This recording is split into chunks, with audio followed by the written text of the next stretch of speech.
Hello everyone, स्वागत है आप सबका ज्ञान मंत्रा पर। गाइस, क्या आप भी यूजीसी नेट, यूपीएससी या अदर स्टेट एग्ज़ाम की तैयारी कर रहे हैं जिसमें आपको ज्योग्राफी से रिलेटेड कंसेप्ट क्लियर नहीं है? तो गाइस, स्वागत है आप सबका ज्ञान मंत्रा। हम पढ़ रहे थे इंडियन ज्योग्राफी, और इंडियन ज्योग्राफी में हमने भारत के भौतिक प्रदेशों का वर्गीकरण ऑलरेडी कंप्लीट कर लिया। नेक्स्ट टॉपिक हमने स्टार्ट किया था भारत का ड्रेनेज सिस्टम। भारत के ड्रेनेज सिस्टम को मैंने दो पार्ट्स में डिवाइड किया था, हिमालय का ड्रेनेज सिस्टम और प्रायद्वीप भारत का ड्रेनेज सिस्टम। हिमालय के ड्रेनेज सिस्टम को तीन टाइप्स में डिवाइड किया था, सिंधु नदी तंत्र, गंगा नदी तंत्र और ब्रह्मपुत्र नदी तंत्र। सिंधु नदी तंत्र और गंगा नदी तंत्र हमने with map, with concept, with example, with diagram अच्छे से सारे फैक्ट्स क्लियर कर लिए थे। आज हम पढ़ेंगे ब्रह्मपुत्र नदी तंत्र। ब्रह्मपुत्र से जुड़े हुए सारे फैक्ट्स देखेंगे आज की क्लास में। सो गाइस, क्लास को लास्ट तक देखना, अच्छी लगे तो क्लास को शेयर करना।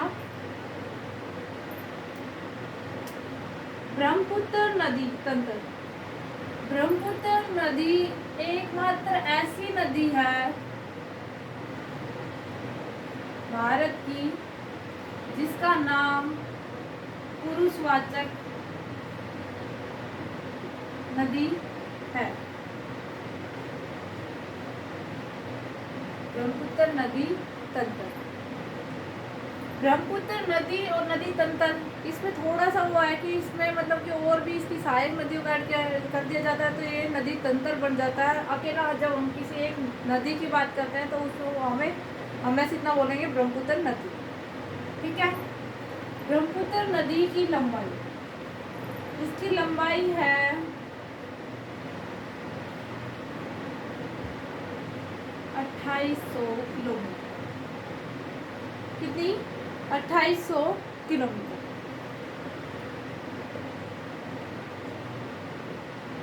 इसका उद्गम स्थल है, उद्गम स्थल मानसरोवर झील के निकट, मानसरोवर झील के निकट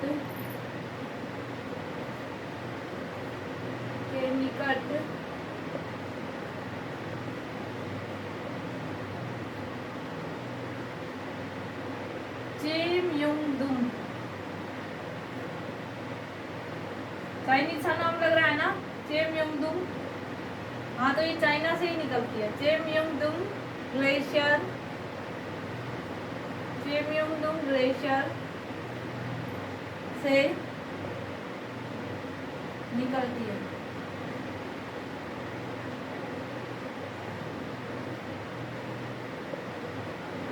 मानसरोवर झील के निकट चेमयोंगदुम ग्लेशियर से निकलती है ये नदी। मानसरोवर झील के पास से तीन नदियां निकलती हैं।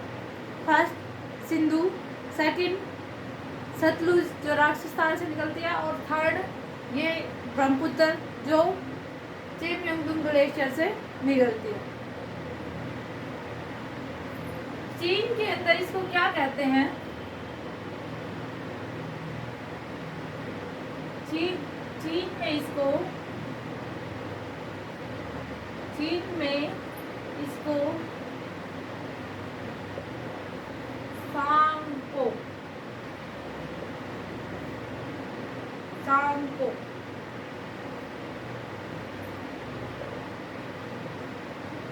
नदी कहते हैं। और चीन के अंदर सिंधु नदी को क्या कहते हैं? सिंधु नदी को चीन के अंदर सिंगी खम्मन कहते हैं, शेरमुख, जिसका तात्पर्य है शेरमुख। और सांगपो का मतलब है बहुत तेज आवाज करने वाली। ठीक है। और इसके उद्गम स्थल, जो जहाँ से ये निकलती है, उद्गम स्थल पर क्वेश्चन एग्जामिनर बहुत तरीके से घुमा फिरा के पूछता है। उद्गम स्थल पर चीन में इसको कहते हैं यारडांग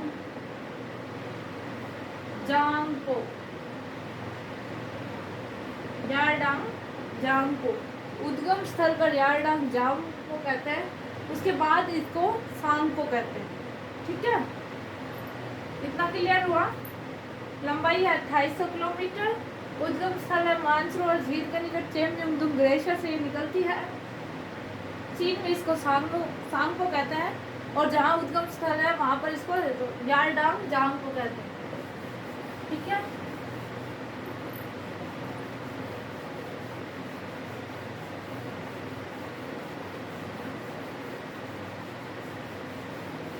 एक बार मैप में देख लो, फिर उसके बाद जो भी कंसेप्ट को करूँगी वो क्लियर होते चले जाएंगे। और ज्योग्राफी को मैं बार बार कहती हूँ, ज्योग्राफी को विद मैप पढ़ना चाहिए। विद मैप पढ़ने से चीज़ें लाइफ टाइम याद रहती हैं।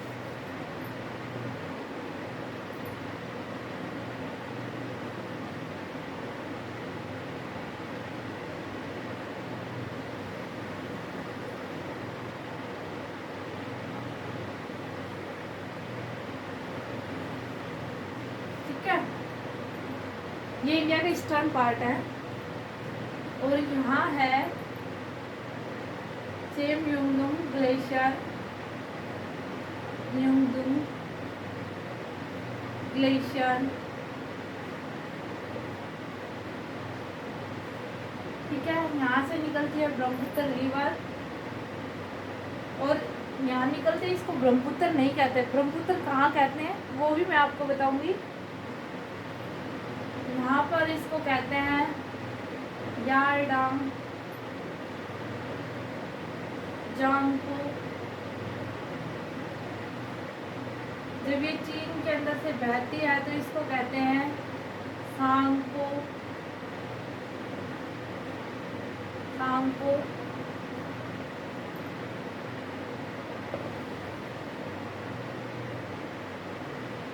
भारत के अंदर है ये नेपाल और नेपाल, सिक्किम और फिर भूटान। ठीक है, ये भूटान हो गया, ये नेपाल हो गया। ठीक है, नेपाल और ये भूटान। ये मैंने क्यों लिखा है, कुछ कंसेप्ट है इसलिए। ये बांग्लादेश,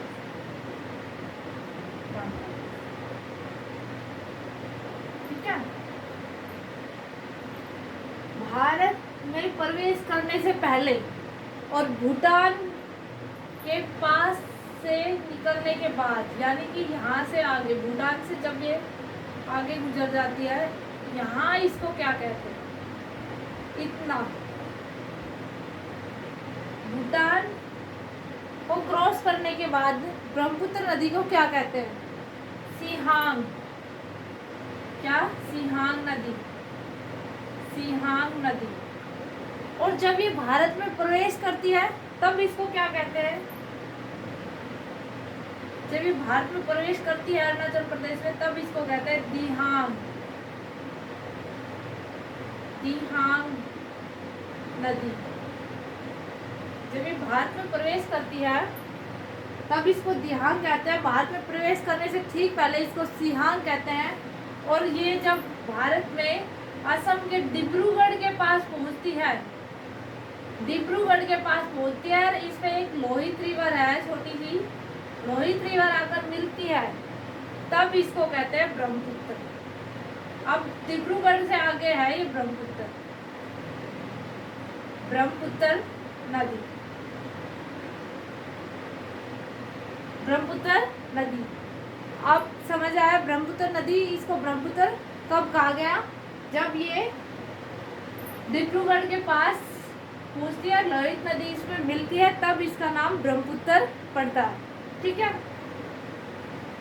और जब ये नदी बांग्लादेश में प्रवेश करती है, ब्रह्मपुत्र, और यहाँ से एक नदी है भूटान से, तीस्ता रिवर, तीस्ता रिवर जब इसमें मिलती है, तीस्ता नदी, लोहित नदी के बारे में तो पता ही होगा आपको, लोहित नदी के बारे में आपको पता होगा। लोहित नदी पर भारत का सबसे ऊंचा पुल भूपेन हजारिका पुल बना हुआ है, इसलिए करंट का क्वेश्चन था, इसलिए भी मतलब कि जब हम न्यूज़पेपर वगैरह पढ़ते हैं तो ये चीज़ें तो हमें याद रहती हैं। लोहित रिवर तो देख के आपको समझ आना चाहिए था, हाँ ये तो कहीं पड़ा हुआ है, ठीक है। जब तीस्ता नदी ब्रह्मपुत्र नदी में मिलती है तब इसका नाम पड़ता है जमुना। अब इससे आगे क्या कहलाएगी ये? जमुना।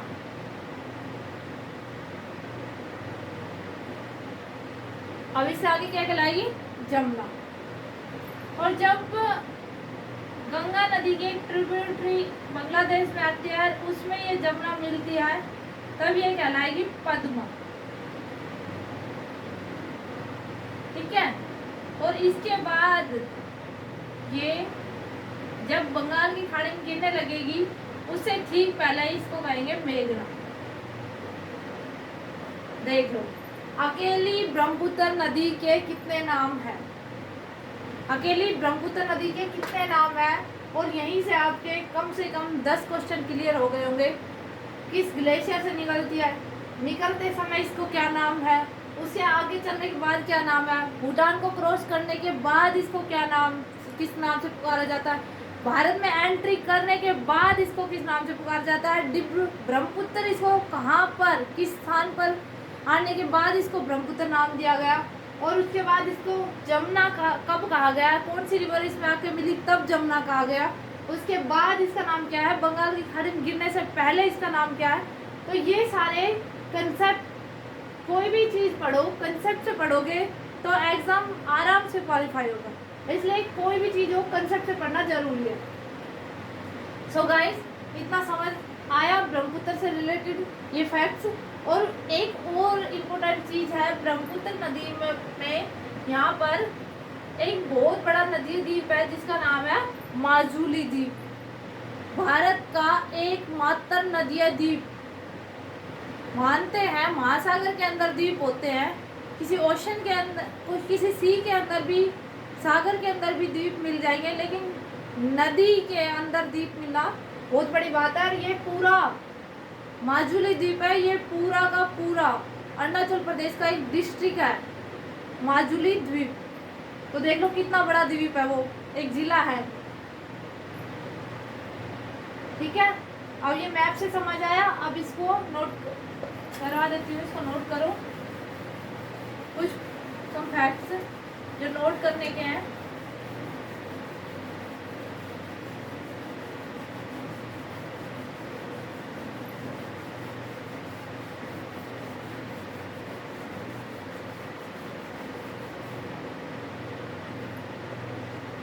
भारत का एकमात्र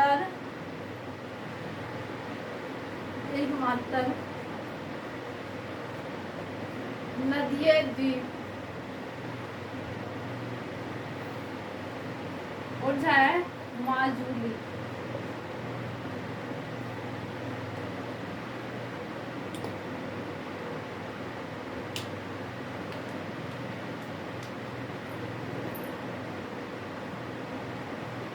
माजुली, ठीक है।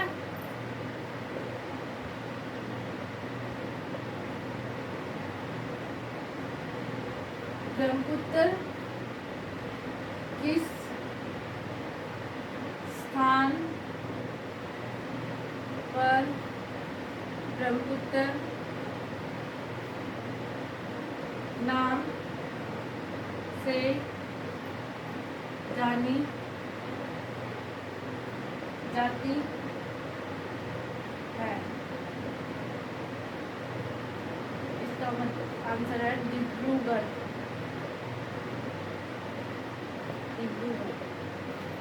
ठीक है। अब हम देख लेते हैं ब्रह्मपुत्र नदी की सहायक नदियाँ, और उन नदियों को पढ़ने के लिए आपके लिए लेके आई हुई ट्रिक्स है, चीज़ें जल्दी याद हो जाती है, तो उस ट्रिक को देख लेते हैं।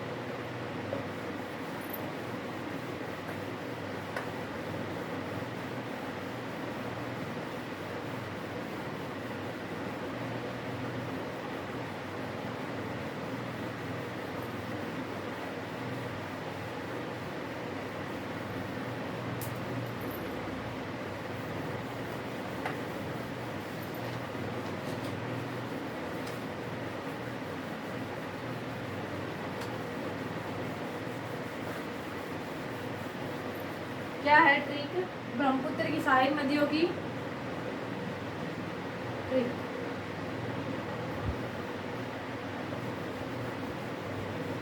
ब्रह्मपुत्र की सहायक नदी ट्रिक देखो यहाँ पे,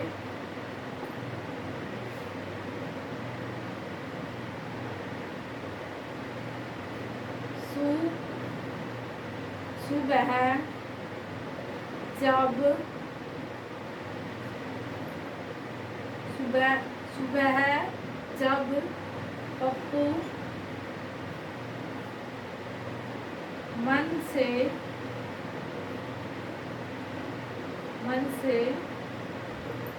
धन की दुआ मांगता। सु से सुबनश्री,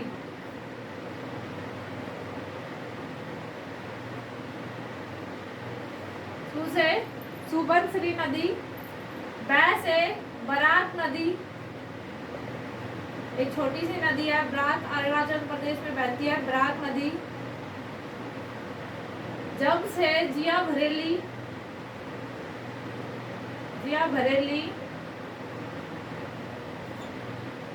और पप्पू से पूथामारी,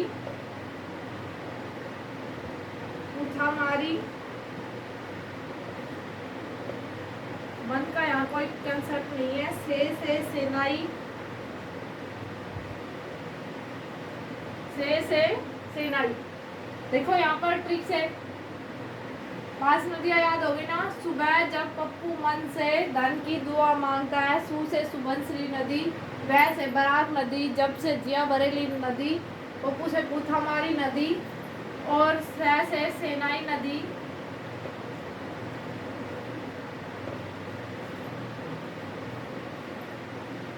धन से धनश्री नदी,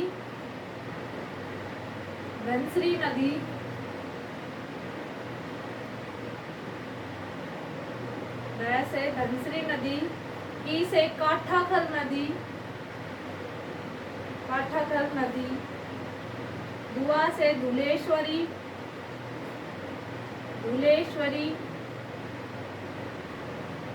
और ये है सबसे फेमस रिवर वहां से कौन सी? मानस।